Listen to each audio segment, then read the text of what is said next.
All right, doing this one-handed, so it'll be a little difficult. But anyway, this setup here, with it open, it functions like it's supposed to. It's a cut open back trigger. It's an open back trigger, just like an M16 mil-spec. And all the people saying in the comments, it's on their Instagram, or I heard it directly from them. It's funny, they have 2 whole paragraphs on their website under the safety that have all kinds of details and info, but none of them say a mil-spec AR-15 trigger, which would be mil-spec, this shape and size, these measurements, but with a closed back. If they don't specifically say that, then mil-spec means M16.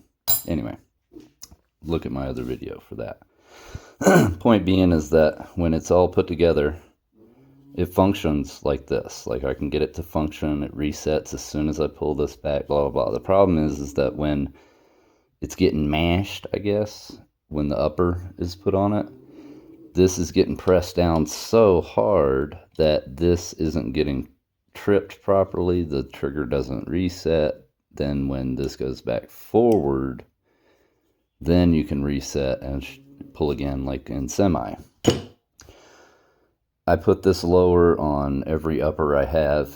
The problem followed with it. The buffer didn't matter, upper didn't matter. It's something on this lower. And yes, it's an Anderson lower, but who gives a shit? Anyway, the problem I'm thinking is that this guy, being an old gray buffer tube, I don't know if you're going to see it on the video, but it's like paper thin on one side. You could cut tomatoes with this side. And this side's nice and thick still. And what I'm assuming is that when this is not a bolt obviously, but as the bolt's traveling backwards, it's getting pushed down by something in that buffer tube being out of discrepancy, and it's mashing the trigger down too hard, so it binds everything up and it can't properly reset. Whatever. So I'm going to work on that. For the people that are saying it needs to be closed in the back, what I'm going to do is I'm going to take one of them. I don't know which one yet. I'm going to practice on this because this is just a bum trigger. But the plan is taking an old penny, because if y'all don't know, new pennies are not solid copper. But old penny, I'm going to cut it with some safety scissors, medical scissors, whatever they're called.